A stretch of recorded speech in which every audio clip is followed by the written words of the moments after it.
शिवाली ठाकुर का तर्क आया है, कह रही हैं कि एक वेजिटेरियन को फीड करने के लिए आपको पता है कितने पौधे मारने पड़ते हैं? एक नॉन वेजिटेरियन को फीड करने के लिए तुमको पता है कितने पौधे मारने पड़ते हैं? उससे 10 गुना ज्यादा। ये जो इक्वेशन है शिवाली, अच्छे समझ लो। जब तुम 1 किलो मांस खाती हो तो तुमने उसके पीछे 20 किलो फूड ग्रेन बर्बाद कर दिया, क्योंकि मांस आसानी से नहीं तैयार होता। मांस तैयार करने के लिए बहुत कुछ खिलाना पड़ता है उस जानवर को, और वो जो खिलाना पड़ता है वो पैदा करना पड़ता है। इतना ही नहीं है, वो जो मांस बनता है ना 1 किलो, उसके पीछे हैरान रह जाओगी ये जान के कि कितने लीटर पानी बर्बाद होता है। और दुनिया की जो वाटर क्राइसिस है उसका भी बड़े से बड़ा कारण मांसाहारी है।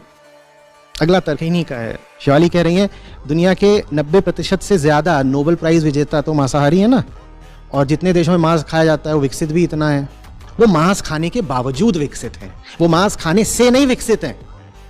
इसको स्टैटिस्टिक्स में एट्रीब्यूशन एरर बोलते हैं, कि जैसे कुतुब मीनार के नीचे से जनाजा निकल रहा हो और तुम बोलो कि जरूर ही कुतुब मीनार से ही गिर के मरा है।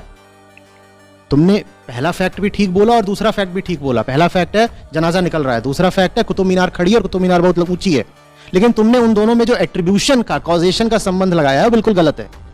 तुमने कहा पहला जो पश्चिमी देश है विकसित है, ठीक बात। तुमने दूसरी बात कही पश्चिमी देशों में मांस खाया था, वो बात भी ठीक है। लेकिन तुमने इन दोनों बातों को जोड़ दिया, ये जो कॉजेशन, कारणता तुमने बीच में लगा दी है, ये गलत है बिल्कुल। अगर ये सही होती तो पश्चिमी देश खुद मांसाहार से इतने परेशान नहीं होते। थोड़ा देसी जो ये फालतू की न्यूज़ वेबसाइट्स होती हैं इनको छोड़ करके कभी ग्लोबल इंटरनेशनल न्यूज़ भी पढ़ा करो, तो तुम्हें पता चलेगा कि उनके लिए कितना भीषण मुद्दा है एक्सेसिव मीट कंजम्पशन। वो जूझ रहे हैं, ये भी उनके लिए एक एपिडेमिक की तरह है। और तुमको लग रहा है कि ये उनकी खासियत है। उनसे आके पूछो ना, वो बताएंगे कि ये बहुत बड़ी बीमारी है जो हमें लग गई है, कैसे इससे पीछा छुड़ाएं।